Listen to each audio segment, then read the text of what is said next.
أن النبي صلى الله عليه وسلم قال الدين النصيحة. قلنا لمن؟ قال لله ولكتابه ولرسوله ولأئمة المسلمين وعامته. رواه مسلم. النصيحة أو ذخر خواهي موضوع شروطه بديكي د محدود يودري حديث راولي وبدي موضوع كديزة حديث تلي بدي موضوع كي الله نبي جو أغد أمت عظيم خير خواده الله نبي عظيم خير خواده الله نبي ده حجة الوداع في مقابل دي الله نبي صحابة كرام توفر ما يلشي وأنتم مسؤولون عني فما أنتم قائلون.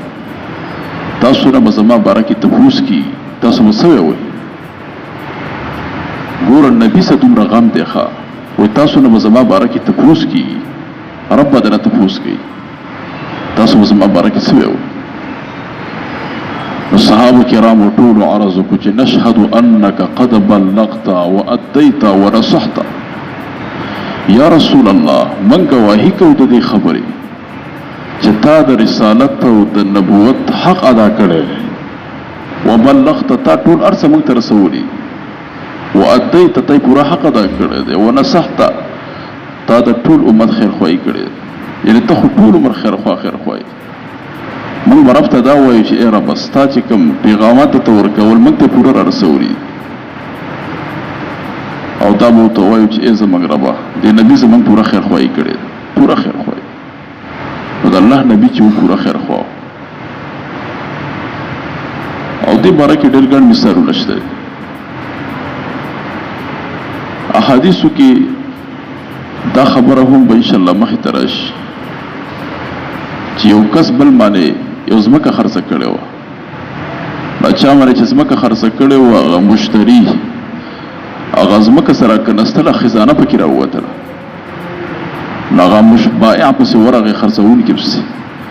وای تا نه ما ځمکه اغستې ده ستا نه ما سر پکې نه دي اغستې دا سر دې واپس واخله هغه ورته ویل تا نه ما ځمکه او هغه څه چې په دې ځمکه کې ټول مې تاله درکړي په دې کې دواړو یو نیک سړي باندې فیصله وکړله او خیر سړی و هغه ورته داسې فیصله وکړه یو ته ویل ستاسو اولاد شته او یو زما زوی دی هغه ورته ویل ستاسو شته او زما لور ده وای دا سره نکاح کوي خپل منځ کې او دا پیسې په هغوی کې استعمال کوي ویې لګوئ او څه صدقه کوي نو دواړو ته فایده ورسېدله یو لور و د بل زوی و یو بل ته نکاح کوي دا خزاني دا پیسې صرف هغې ولګوي او څه صدقه کوي نو علماو لیکلي دي چې دا د خیرخواهۍ خبره ده وګوره د مسلمان د یو بل خیرخواهان پکار دي جابر رضی الله عنه واده کړی او کونډه ښځه په نکاح اغوستې چا ورته ویل چې دا خو د الله نبي ورته ویلې واده دې کړی وای او ځوانه نجلۍ دې کړې که داسې بوډۍ دغه دې کړې ده کونډه دې کړې ده هغه ویل کونډه مې په نکاح اغوستې د الله نبي ته ځوان سړی ځوانه نجلۍ به دې په نکاح اغوستې نو هغه ورته ویل چې زما پلار چې کله شهید شو اووه یا نهه لورګانې ما ته پاتې شوي دي د هغې یعنې ما ته دونه خویندې پاتې شوي دي نو د هغوی د کفالت او تربیت دپاره ما کونډه ښځه وکړله زما د خویندو تربیت وکړي او هغوی ته چل طریقه ورته وښیي د ویښتو د چل ورته وښیي چې ویښته به خلک څنګه چونټه کوي د وړو چل ورته وښیي یعنې د ژوند هغه اسبابو ته برابرې کړي او که ځوانه نجلۍ مې اغوستې وې د هغې زما د خویندو خو به یو شان مثال و څه معنا لکه په دې قیسو خو بیا نه پوهېدلې نو د الله نبي ته بیا دعا هم کړې وه یعنې زما د خپلو خویندو را دغه کړې ده خیرخواهي مې کوله یعنې دا ښځه ما د خیرخواهي دپاره کړې ده دا کونډه دغه رنګې د جریر بن عبدالله رضی الله عنه باره کې راغلی وایي ده دا حدیث نه راوړی دی مخکې وایي ده یو خادم ولېږه چې ماله اس واخله اس وایي خادم یې لاړ هغې اس یې ونه واغست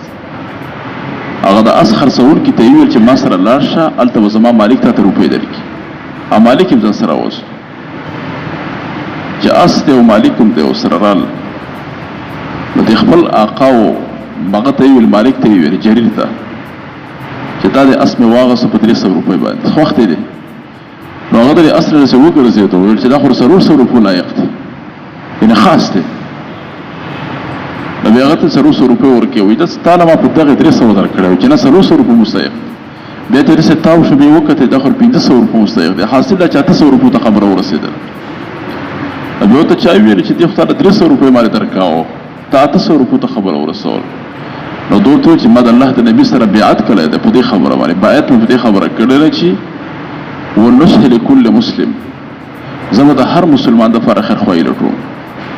د حدیث کې مخکې روان دي که نه بايعت رسول الله صلى الله عليه وسلم على إقام الصلاة وإيتاء الزكاة ونصح لكل مسلم یعنې زه به د هر مسلمان دپاره سیمه خیرخواهي نو دې غریب نه پوهېده زه پوهېدلم که نه په دې وجه که زه چې په دې خبره د دوکاندارانو عمل شروع کړو که نه نو د دې ټول مشکلات به حل او عامو خلکو ته هم پیدا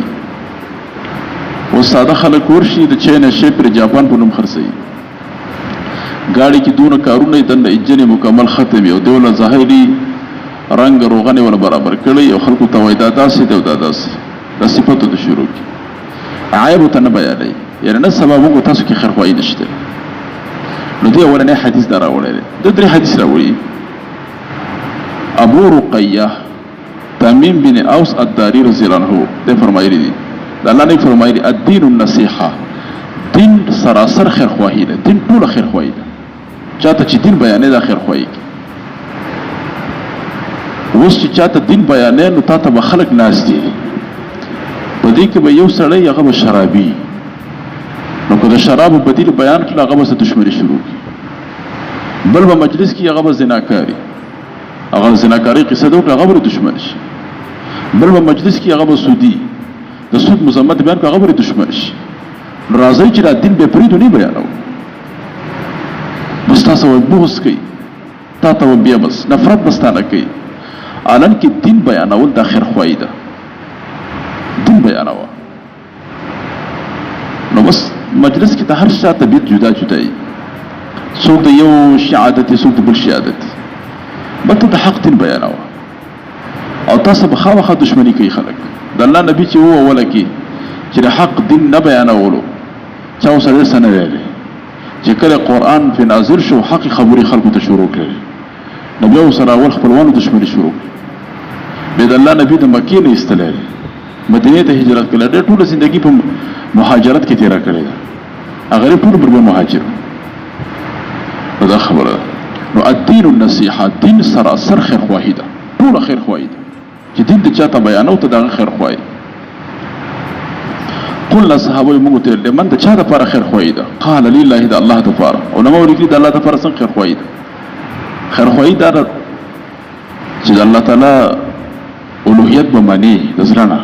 د هغه طاعات او په هغه په دې عباداتو به عمل کوي چې هغه کوم عبادات په تا لازم کړي هغه به کوي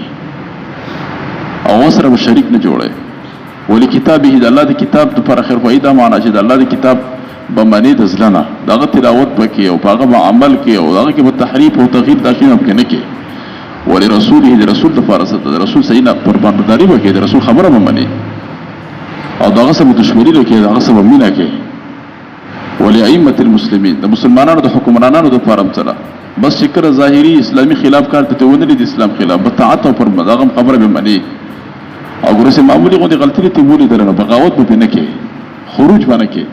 بس صرف نصيحت به وته کوي چې کوشش کوي نصيحت ته وکړي وعامتهم د عام مسلمانانو خیر خوای دار حسد او کینه او بغض بوسنه کوي او د هغوی اصلاح او د هغوی خیر خوای بلټي ان شاء الله مزید خبرې وبې کوي رواه مسلم الله رب العالمین الله فاتحه